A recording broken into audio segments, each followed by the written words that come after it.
acho que o Paulo Lucandura fez apresentações, né? Quer dizer, então, larga experiência aqui, eu não sei se todos o conhecem. O Paulo foi muitos anos diretor do ILUME aqui em São Paulo, e é um membro ativo da ABNT há muitos anos. Tem um currículo que não cabe. Bom, pessoal, só para todos saberem, nós estamos com 25 pessoas em São Paulo e 89 pessoas online. Então, acho que estamos tratando de um tema aqui da maior relevância. Então, obrigado aí pela presença e aproveitem ao máximo.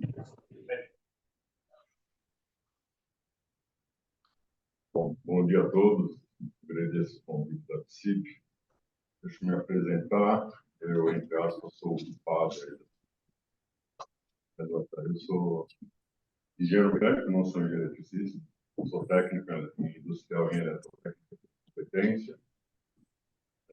Fui mordido pela mosquinha da iluminação pública em 1991, no dia 1º de agosto de 1991, no departamento de iluminação pública. Fiz carreira lá. Na Prefeitura de São Paulo, acho que sou o terceiro engenheiro mecânico contratado. Sempre foi engenheiro civil, ou geólogo, ou engenheiro eletricista. E por 3 vezes fui diretor do departamento. Minha última passagem foi em 2009, 2010, a pedido do prefeito. Então, eu estava na faculdade, e o secretário era o doutor Alexandre de Mar.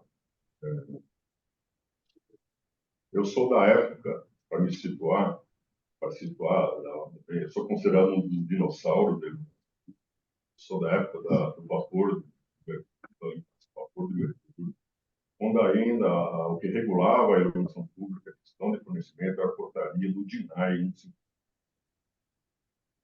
Em 1998, foi feito um simpósio no Rio de Janeiro, na cidade, um movimento chamado Conlux, e que tudo o que aconteceu na área de iluminação pública, novas resoluções da ANEEL, COSI, municipalização, veio desse grupo.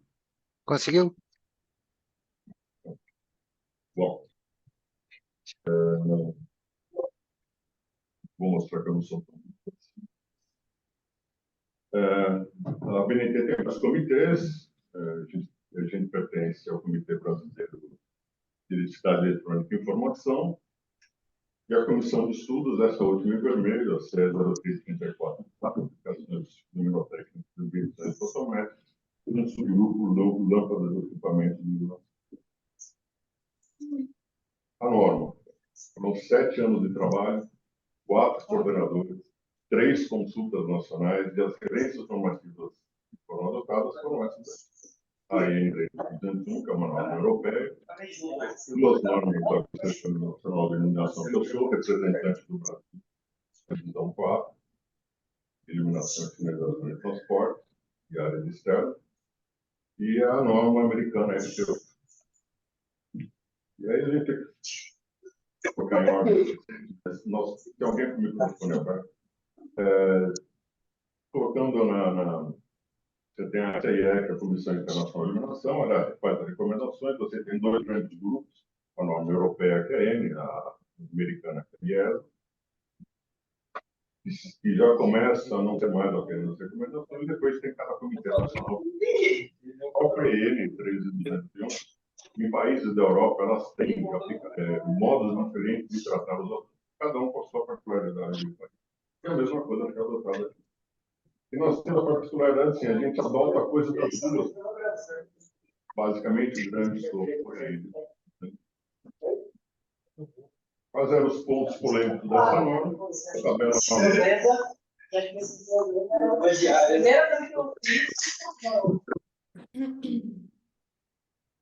Pessoal, tem alguém falando.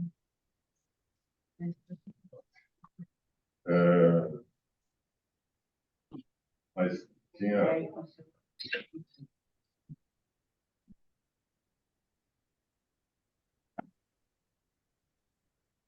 Então, são os 4 pontos polêmicos. O primeiro dele era a tabela 9 da NBR 2018, e na época que foi feita a norma em 2012, da qual eu também fui uma boa parte dela, coordenadora até eu assumir o Departamento de Iluminação Pública, ela a iluminação pública era comandada pelas distribuidoras de energia.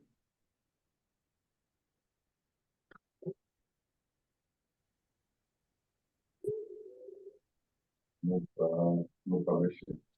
Não tá.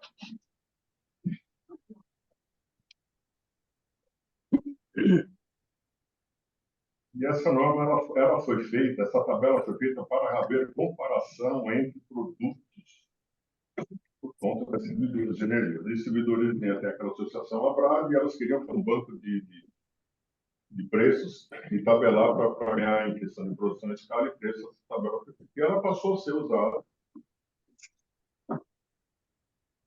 Ela passou a ser usada para justificar ou não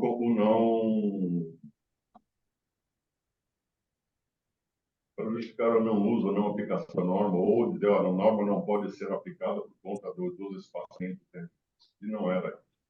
Isso, inclusive, está num documento com a chancela do Banco Mundial, de como fazer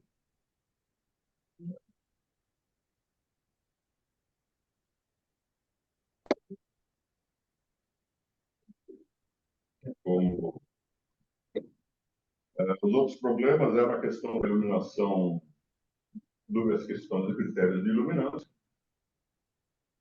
Também tínhamos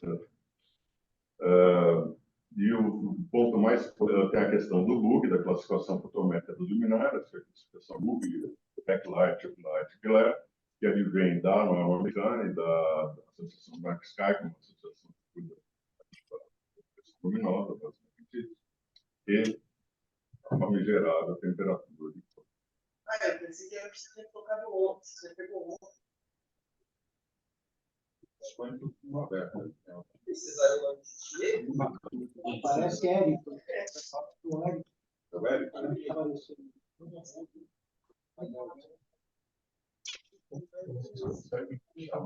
Aproveita para silenciar todos os microfones.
Bom, voltando aqui, esses são os principais pontos de conflito, a tabela 9, como eu falei, rapidamente, que foi um grande ponto de discussão. Os valores de dominância, a razão das bordas, uniformidade iluminal, o FDTI, que é o ofuscamento, que é o incremento luminar, basicamente é o ofuscamento, o sistema de exaltação luminar, como eu já falei, e a temperatura. Bom, como é que funciona as reuniões? As discussões são por consenso. Consenso não é votação, tem que haver acordo. E aí é que nem reunião de condomínio. Quem está presente não opina e acata a decisão do grupo. A comissão é formada por participantes com no mínimo 30% de frequência às reuniões. São considerados apenas aspectos técnicos e científicos, aspectos comerciais não são considerados e assuntos já consensuados não voltam a ser discutidos.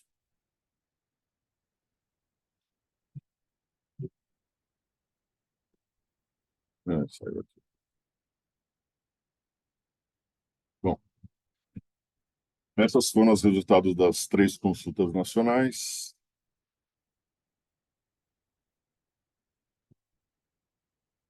A primeira consulta, 57 votos, a segunda, 50 votos, e a terceira, 179 votos. Na realidade, a segunda consulta nacional ela já deveria ser publicada. O que aconteceu é que houve uma grande quantidade de alterações de forma no texto. E a BNT entendeu que a norma não estava madura o suficiente para ser publicada. Aí foi feita a terceira consulta nacional, e foi um problema. Eu entrei como coordenador entre a segunda, após a segunda consulta nacional, mas eu já vinha fazendo os trabalhos, e durante os trabalhos foram divididos em vários grupos. Cada capítulo, os mais relevantes, 4, 5, 6, tinham coordenadores e eram grupos temáticos para tratar do que tinha sido discutido. Dos 38 votos reprovados, foram 2 votos do IE da USP, do professor Elvio, que nunca havia participado de alguma reunião, e o Labelo, que a votação justamente sugeriu o mesmo texto que está, as mudanças do mesmo texto que estava no texto que foi para consulta. As alterações eram o mesmo texto. 2 votos do E-Amazônia, não é Itaú, mas foram 2 votos. O E-Amazônia é uma ONG lá no Acre. E depois eu comento mais algumas coisas sobre isso. Tive um voto da SP Regula, aqui, que é o atual Ilume, São Paulo. 2 votos de profissionais da área, contrários. Um deles é por conta que queria aprovar com restrição e não conseguiu. O sistema de votação é meio complexo, meio, às vezes, de computador para computador, acesso, o Dalai sabe bem o que eu estou falando, eles mudam muito o sistema de voto. E 32 votos foram de fabricantes e profissionais vinculados a esses fabricantes. Isso gerou um problema muito grande na BNT. A BNT vai mudar o sistema de como será tratada a questão desses votos em consulta nacional. Porque quando chegaram as votações, o que a gente percebeu é que, a não ser um fabricante, todos os outros demais foi um Ctrl+C, Ctrl+V. Quando eu comuniquei isso para a BNT, e quero deixar registrado em nenhum momento, toda e qualquer atitude que eu tive na coordenação foi baseado em consultas sempre por escrito ao COBEI, à BNT, de como deveria proceder, como deveria agir, porque a situação ficou muito complicada. Muito complicada.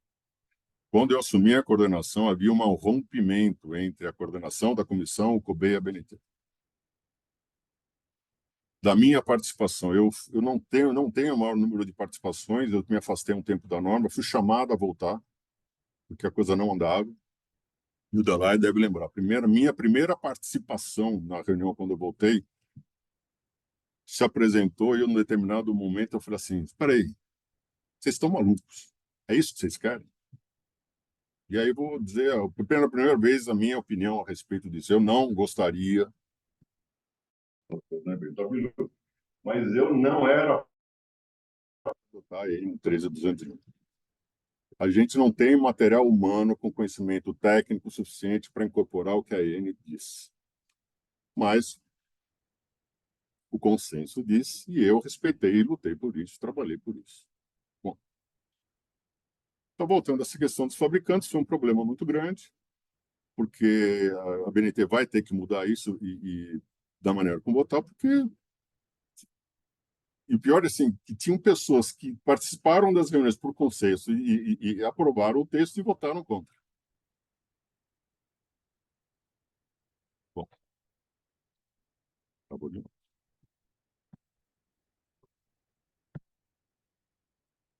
Bom, nessas não foi apresentada alguma justificativa técnica relevante. Não teve. Para nos dizer, não. Teve uma. E essa uma, quando a gente analisava o documento, era um negócio totalmente fora de nexo. Era um artigo publicado por um americano, em que ele fazia questão do que era melhor ou não visualizar mas ele colocava, não fazia um trecho com determinada temperatura, era a luminária com uma temperatura, outra com temperatura, outra com temperatura, e assim não dá para fazer qualquer coisa embasado tecnicamente ou corretamente. Bom, como foi a revisão de norma, isso aqui foi um campo de batalha. Houve de tudo. Agressão de parte a parte, ao ponto que tinha um grupo do WhatsApp que eu fui aconselhado por meio advogado particular e por um outro advogado da área, saia do grupo porque você está tornando o grupo do WhatsApp em oficial. Ele não é oficial, mas sua presença como coordenador está dizendo que eu sou. Então eu saí do grupo e o pau comeu. O pau comeu. Os meus fins de semana era ficar ligando para um, para outro, para de discutir, botando panos quentes, porque... E eu ouvi de tudo, né? Assim, depois que foi para a consulta pública, eu ouvi de tudo. A norma não vai ser publicada, quando vai ser publicada... Não era nem bom dia, boa tarde, boa noite. A pergunta era essa. Não, continua. É direto. Isso é... Você lembra? Quem era da América tem aquela novela Redenção que durou acho que 9 anos. Vai ser a mesma coisa. Bom, a primeira grande mudança, ela passa a ser, não é mais iluminação pública, é iluminação viária, ela começa foi aumentado a abrangência da norma, tudo que é iluminação viária, seja do poder público ou privado, tem que respeitar essa norma. Há uma questão do capítulo de introdução, que fala da questão do planejamento da iluminação, que não pode ser feito de uma maneira isolada, tem que ser sempre feito num contexto, o contexto global de iluminação da cidade. Né? Quando você cria uma avenida, não adianta você só tratar a iluminação daquela avenida, você tem que tratar do conjunto do entorno, como vai funcionar a questão da mobilidade urbana naquela região. Fala também da questão, no planejamento de iluminação, da questão da necessidade do plano diretor de iluminação. Essa terceira apresentação que eu faço, a primeira foi para o pessoal da Caixa Econômica Federal, que deve estar assistindo, eles pediram para participar, agradeço aqui ao Recife, em nome do Pedro, por ceder o link. E eu sugeri, dentro daqueles relatórios que tem que fazer, apresentar no início da PPP, que seja também incluído a elaboração de um plano diretor, porque você vai planejar a cidade a curto, médio e longo prazo, se bem que no Brasil não existe curto, né? Imediato, emergencial, o curto é o último da escala. Né? Dia 31 de julho, eu comprei 33 anos de serviço público, eu sabia o que é isso. Mas a gente também está baseado na questão do Código de Trânsito Brasileiro, e tem essa parte destacada, né, que a estrutura vial é definida como no CTB, tem especial participação da configuração do desenho das cidades, por isso disse que ela é estruturante. O plano diretor municipal é baseado na questão do Código de Trânsito Brasileiro. Também no planejamento da iluminação, tem essa parte destacada, que foi um acordo durante a discussão do capítulo 4, da retirada da tabela 9. Isso foi escrito por fabricantes de luminária, eu só incluí no texto e redistribuí, eu dei um outro tratamento de palavras e textos, mas o objetivo, o conteúdo é o mesmo, que alerta o gestor público ou privado ou responsável pelo projeto de iluminação, que deve considerar a necessidade de implantar, trocar, reposicionar a postação, substituir os prazos, suporte, o que for, permitindo o pleno atendimento à norma. Isso é um problema muito sério na questão de retrofit. E aí vou fazer uma crítica, sem querer ofender ninguém, mas hoje eu tenho um escritório de projetos de iluminação, o meu maior concorrente são os fabricantes de luminária. Nenhum fabricante vai fazer projeto em que o seu produto não seja bom. Nenhum. Eu não faria. Então, e essa questão do retrofit, de querer utilizar o postamento e tentar dizer que não atende usando a tabela 9, não pode acontecer. Se a gente pensa em qualidade de iluminação, isso não pode acontecer. Não pode acontecer. Bom, conceitos luminotécnicos, a gente tem 2, luminância e iluminância, são os conceitos que são tratados na norma. Iluminância é um critério qualitativo, tem essa verificação por esses índices luminotécnicos. A luminância é o que a gente vê toda a luz que sai de uma superfície, né? É o que o nosso órgão visual, o sensor visual, o olho, absorve e vê. E eu destaquei aqui a questão do FDTI, que é o ofuscamento, que é um problema sério, somente da tecnologia LED, não que não fosse nos outros, a tecnologia LED ele é mais relevante, tem maior relevância. E é um ponto que todo mundo deixou passar e não se deu muito enfoque à questão da temperatura correlata de cor, esqueceu o resto.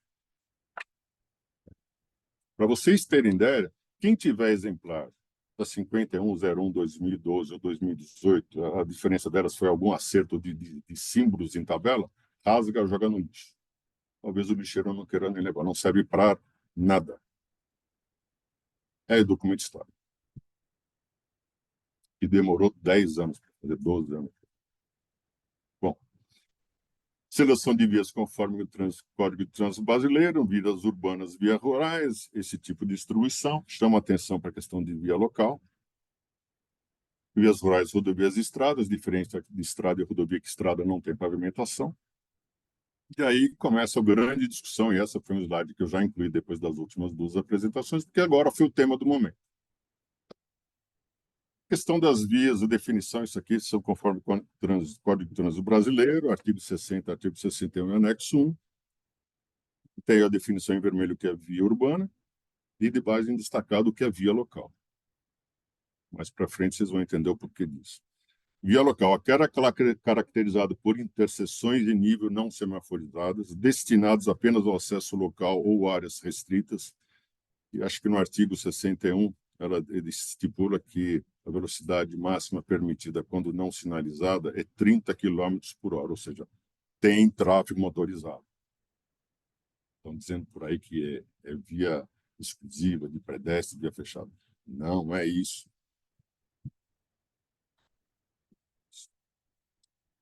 Seleção das vias.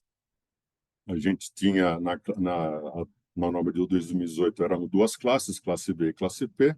A classe V fazia a seleção pela definição que está nessa descrição de área, baseado no que era volume de tráfego nessa tabela à direita, sempre no período das 18 e 21 horas, no período médio horário, isso não é hora inteira, pode ser hora quebrada. E o grande problema disso é que aquilo que era fixado nesse período valia durante todo o período que a iluminação estava funcionando. Então, de uma certa maneira, você não poderia, o sistema de iluminação não poderiam até dia 24 de março serem indemnizados. Existem particularidades nesse assunto. Se alguém depois quiser, eu explico. Essa classe V passou a ser dividida em duas classes, classe M e classe P. A classe M, basicamente, é exclusiva de tráfego de veículos motorizados em via de circulação livre, sem a presença de pedestres e ciclistas. Muita gente. Eu moro no interior de Goiânia, vou dar o tráfego, pego 3 horas, 4 horas para ir para voltar. Lamentavelmente, tem pedestre, tem bicicleta, e normalmente sempre tem uma viatura da concessionária que tira o pessoal da pista, recolhe a bicicleta. E classe C são as chamadas zonas de conflito, áreas de conflito, onde ocorre a associação de vias de tráfego de pedestres, ciclistas ou veículos motorizados. Como são selecionadas essa classe, todas elas têm uma tabela dessa maneira, com vários parâmetros, velocidade, volume de tráfego, separação de faixas. Notem que ficou muito mais assertiva a classificação de mas você não fica preso apenas uma definição e interpretação do que é o que não é. A cada parâmetro desse, você tem uma opção, você tem um valor de ponderação. Esse valor de ponderação, a comissão alterou os valores em função da nossa realidade com a norma internacional. Você seleciona o valor e aí põe nessa expressão e você tem a classe da via. Tem algumas particularidades, quando é maior que 6, menor que 0, ou quando é valor quebrado, a norma diz como é que você enquadra isso. Tem algumas letrinhas, notas de rodapé aí, com relação a alguns índices. Onde são aplicados? Você tem duas cidades, cidade A embaixo, cidade B em cima, nesses trechos onde está essa elipse vermelha. Basicamente, rodovia. A classe C é mesmos parâmetros, tem algumas mudas, a questão das velocidades por conta do Código Brasileiro, mesma questão de ponderação, seleciona, entra nessa expressão. E basicamente são nesses locais, ou seja, entroncamento de vias, áreas próximas onde tem edificação urbana em estradas e rodovias, né?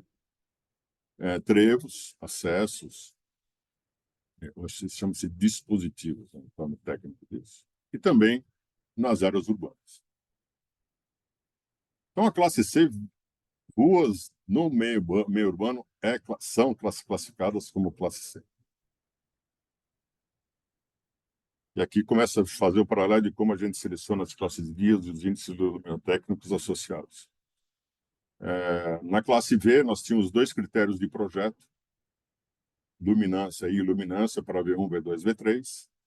Alguns desses índices, UTI e USR, eram apenas indicativos, referenciais, não havia obrigatoriedade. Poucas, quase nenhuma profissional da área fazia projeto com critério luminância, sempre iluminância. Deixa de ter, na questão da classe M, o critério iluminância, ele passa a ser apenas o critério luminância, principalmente porque você consegue colocar o poste onde você quer. Você não está preso, normalmente, a maioria dos casos, não está preso à rede de distribuição da distribuidora de energia, que é basicamente 90% dos casos que existem no país. Com raríssimas exceções, segue, é um caso em particular, porque é uma cidade planejada e tal, Brasília, né? Aí você tem valores, são de 5 classificações de V, passa até 6. Você tem os valores de colunas de valor médio, uniformidade, o 0 é a uniformidade global, uniformidade longitudinal. Global é da área inteira, longitudinal é a via, e o menor valor encontrado é que determina o valor da área relevante de cálculo.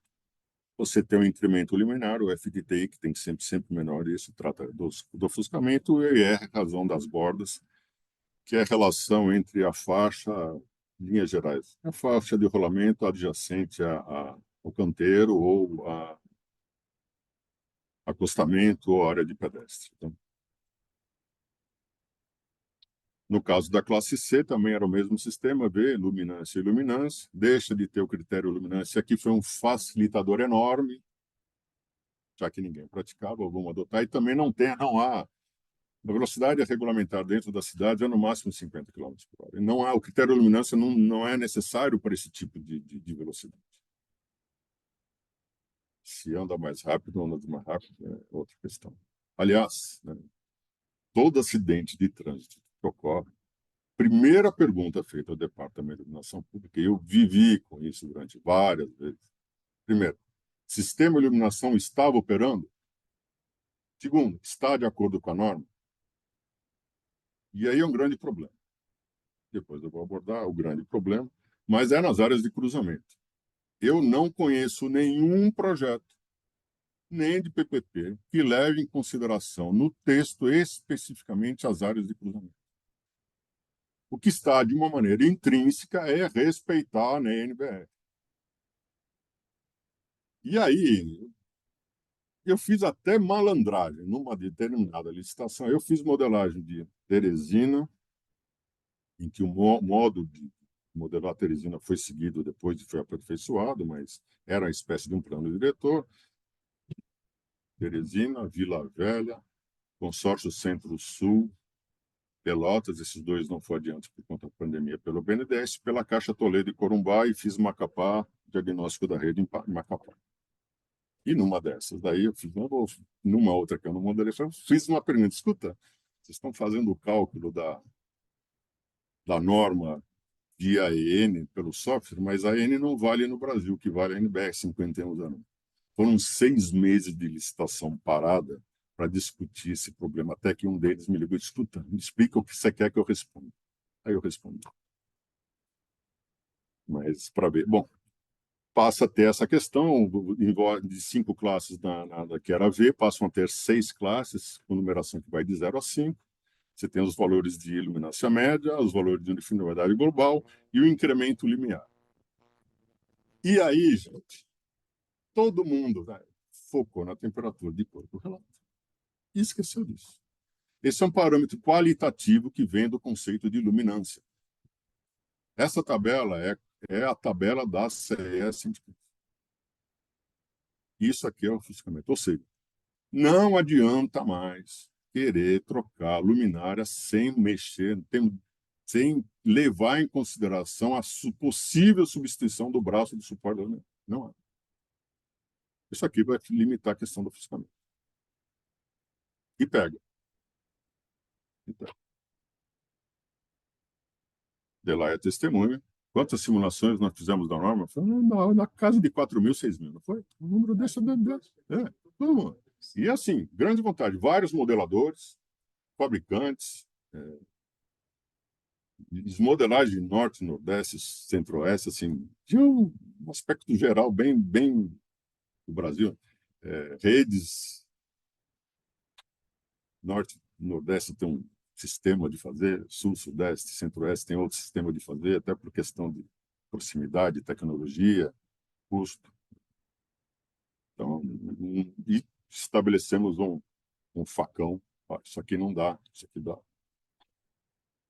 Em termos de produtos, em termos de valores, então, nada que não foi pensado, não deixou de ser estudado. Bom, a seleção de vias, agora classe P, 4 classes, também baseado em definições, baseado no volume. Passou a classe P para pedestres, áreas de vias de pedestres exclusivas, né? Pedestres, ciclovias, outras vias como praça, parques, passeios, calçadões. E tem essa questão de excepcionalidade de vias onde ocorrer de veículos motorizados, mas com acesso controlado, rua sem saída, vielas, caminhos e condomínios horizontais. Então, tem essa questão de vias. Aqui em São Paulo isso é muito comum. Você pode usar a classe P numa via que, teoricamente, ou podia ser também classificada como C. Mesmo tipo de seleção, com vários parâmetros. A grande diferença que começa a ter aqui é a questão do reconhecimento facial, que é essa última linha aí, em que necessidades racionais requeridas. O que é isso? São vias onde há uma questão de segurança relevante. Então, a gente tem a classe, eram 4 níveis, passou a ter 6. Não tem, note, não tem uniformidade nessa tabela. Ela estabelece iluminância média horizontal, estabilização mínima horizontal e iluminância vertical mínima, que é o caso daquelas vias de relevante, situação de segurança relevante. Então, vias em que você tem uma estatística pelo órgão de segurança pública de alguma coisa anormal, você tem, além do cálculo da iluminação horizontal, você tem que calcular a iluminação vertical, né, que é a questão de visualizar a pessoa. Bom, e aí tem esse requisito, quando a iluminação média for maior do que 1,5 o valor estabelecido, você tem que usar aí calcular com uma uniformidade de ponto 2, ponto 20, maior ou igual a ponto 20. Quando as vias exclusivas de pedestre, a uniformidade tem que ser 0,30. E aí eu faço uma observação, existe uma NBR que trata dessa questão de aproximação, o porquê do 0,20 e não 0,2. 0,19 é 0,20, 0,19 é ponto 2, 0,2. 0,19 não é 0,20. Questão do número significativo, ou seja, é uma maneira de arrochar. 0,16 é 0,2, não é 0,20, para ter ideia do que eu estou falando. Então, passam a ter 6 classes também nessas características, com a inclusão da iluminância vertical. Bom, Questão das áreas de confronto. Antigamente, na 5101/2018, recomendava-se que a iluminância no cruzamento era a soma das iluminâncias das vias de forma cruzamento. E o ponto mais crítico de iluminar é cruzamento, né? Em faixa de pedestre, você tem normalmente redistribuição, é bem complicado e necessita de um arranjo que normalmente não dá para se fazer da maneira como está a rede de distribuição hoje implantada. A não ser que esteja instalação subterrânea. E mesmo assim, quando não há incompatibilidade com a posição da instalação semafórica. Como isso é feito hoje, você, no caso aqui da classe M, você seleciona a maior classe, no caso aqui um exemplo, a classe maior classe é a M3, um cruzamento de M3 com M4, o exemplo. A maior classe é a M3. Você seleciona o tipo de pavimento. Esse Q0 que aparece aí é pista de asfalto, né? Você tem indicado o cruzamento à classe C3 e é recomendado utilizar a classe imediatamente superior. No caso da classe C, a mesma coisa. Seleciona a maior classe do cruzamento e você recomenda utilizar nesse cruzamento a classe imediatamente superior como nível. Quando chegar na C0, não tem a C0, no projeto você estabelece, mesmo na classe C0, um nível superior. É bom esclarecer assim, a norma estipula os valores mínimos a serem respeitados, mínimos mantidos. Respeito à norma não quer dizer que a iluminação é boa, ela é o mínimo necessário. A questão do boa são outros aspectos que dependem de uma análise um pouco mais apurada. E falo com muita propriedade. A gente enfrenta hoje um grande problema, é que todo e qualquer operador de software se acha um expert em iluminação. Iluminação é rua. É ver o que você põe no papel e ver o que acontece lá na rua. E eu digo para vocês, eu tenho casos de projetos que eu fiz em que eu me debrucei no alembrado, olhei e falei assim, o que eu fiz aqui? E não preciso dizer da gravidade da situação. Eram as vias em torno da Arena Corinthians, véspera da abertura da Copa do Mundo. Era prefeitura, estado, governo federal, FIFA na minha cabeça a noite inteira. Eu saía, botava a briga em cima do pijama e ia lá no Itaquera para ver o que estava acontecendo. E muitas vezes era um outro problema, mas num determinado momento eu tomei. Se alguém quiser ver essa história, eu conto qual é o problema em si. E o grande problema que a gente tem da distribuição fotométrica da luminária LED. É o mundo à parte. Era o nosso sonho, fonte com luz pontual. Era feliz e não sabia. Outra grande alteração, as malhas de cálculo, as que são as ondas de cálculo para o critério luminância e luminância. A diferença estão nesses outros quadros aqui mais abaixo. No critério luminância, a área relevante de cálculo são postes consecutivos do mesmo lado. Na área luminância, são postes consecutivos, não importando o lado que ele esteja. Essa era a grade, esse monte de ponto de cálculo. Apenas um software calculava nessa grade, que era o AGI 32. Então, você tinha um monte de pontos de cálculo, alguns deles eram usados para medição, para comparativo.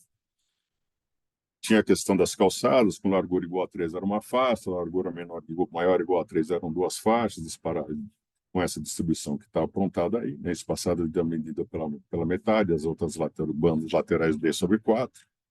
E passou a ser essa classificação que segue uma norma internacional. Sempre a distância entre os pontos longitudinais ao longo da via é menor ou igual a 3 metros, sempre na transversal ou por faixa ou pela via, se ela tiver uma faixa, sempre 3.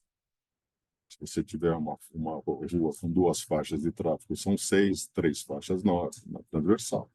E mais aqui à direita é a grade com a mesma distribuição de pontos, com observador afastado 60 metros, que é o critério de luminância. A luminância, sempre observador afastado 60 metros do primeiro posteamento. E no critério de luminância, a norma tem um anexo sobre critérios luminotécnicos, em que o critério de luminância não adianta você medir apenas em 2 postes, é necessário ter uma sequência. Você tem que ter um número limitado. Teu arranjo visual tem que ter sequência. Você não pode pegar os dois últimos nas linhas. Tem que ter uma sequência de pelo menos 3 ou 4 por conta das medições. Para quem gosta de leitura, recomendo CE 114, que é Cálculos Rodoviários de Iluminação de Ruas e Vias. Tá? Da calçada é o mesmo tipo de distribuição. O problema aqui é que foi um voto que eu também acho meio complicado. Quando é inferior a 4,5 metros, você tem 3 pontos, que são pontos muito próximos, e aí o luxímetro não consegue pegar a diferença, fica na incerteza do luxímetro. E quanto maior é a 4 metros, você não pode ter esse espaçamento lateral superior a 1,5 metro. A grande diferença dessa para a tabela, para esta tabela, é que isso aqui se repetia do lado da calçada e tinha sempre um ponto atrás de poste. Como é que você mede sombra? Então, adequou-se, os softwares seguem esse padrão, então também estamos seguindo a mesma grade e tendência mundial. Questão da faixa de pedestres, a norma antiga tinha esses valores por cada classe de via, V1, V2, V4 e V5, iluminância média horizontal, iluminância média vertical, isso deixou de existir. Hoje a gente tem essa configuração, isso é baseado num documento polonês. Você tem essas bolinhas brancas aí em cima, são os pontos de medição, sempre a 1,5 metro de altura, onde você mede a iluminância vertical. A norma estabelece esses posicionamentos do poste em função do sentido do tráfego. Notem, sempre antes da faixa. Essa iluminação em cima da faixa é o troço mais absurdo que existe. Você não está iluminando o pedestre para o motorista, você está iluminando a faixa para o pedestre. Na verdade, você está alertando o pedestre que tem uma faixa de pedestre, uma faixa ali para travessia. E é um dos casos que eu falo assim, Deus é brasileiro nesse caso. Porque todas as vezes que a CT foi convocada a participar da norma, isso já na revisão, na norma de 2012, desapareceram uma vez para o ponto de estatística, quando a gente cobrou como isso era feito isso, nunca mais apareceram, nunca mais deram. E, aliás, eles são os senhores que mandam nas vidas. Né? O que a gente pretende é isso aqui, né? A posição da luminária, era uma luminária que ela joga a luz para o lado, e o que a gente tem feito aí do simples é iluminar essa fachada, tá? Porque a destaque do rosto na lateral, o que importa é sempre esta, a visibilidade, é contraste. Iluminação de faixa de pedestre é contraste. Se visualiza o pedestre por contraste. E aí tem as regrinhas, o médio tem que ser maior ou igual a 20 lux, medido a 1,5 metro da superfície. E tem essas recomendações, tem essa última que é a recomendação que o médio tem que ser maior ou igual a 30.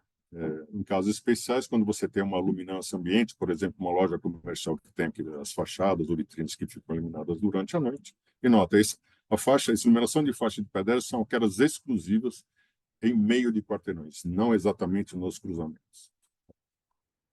E é um diferencial já da norma antiga. A norma aborda questões de poluição luminosa, em que você tem em amarelo as áreas onde a iluminação deve ser direcionada. Você tem a luz intrusa, que são as luzes que penetram nas janelas, que é um incômodo muito grande. Tem pessoas que têm problemas de sono por conta disso. E zonas de ofuscamento, que é a luz que vai para o céu e possibilita de você observar estrelas. Classificações fotométricas com relação ao controle dos deixam de existir, que era o FUCO-TOF, CUTOF, semi-CUTOF e não CUTOF, deixam de existir, não tem mais isso, passa a ser substituída pelo BUG. Para quem é engenheiro ou arquiteto, iluminação é análise vetorial. De álgebra linear, mas aquela a vovó, quando costurava, que tem aquele monte de alfinetinho naquela buchinha, é aquilo lá. Espacialmente, aquilo lá. Então, isso aqui é uma esfera de vetores, você tem a luz azul, a parte da semisfera, a luz que vai para cima, e um quarto de esfera, essa luz que vai para trás e vai para frente. Cada uma delas tem um nome. o bug, que é backlight, essa parte laranjada amarela, uplight é a parte superior, e glare é o forward light, que é a parte frontal, que é basicamente a questão do ofuscamento. Você tem limites. Isso como é que se classificador? Você tem limites de faixa de fluxo luminoso zonal para cada uma dessas fatias de bolo que estão aqui em plano, aqui mais do lado à direita embaixo.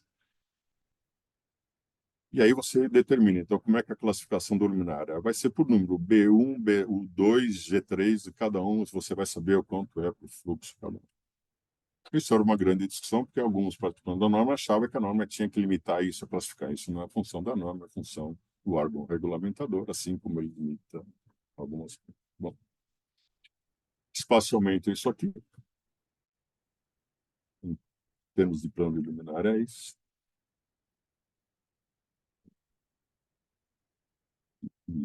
E aí, faço um parênteses aqui.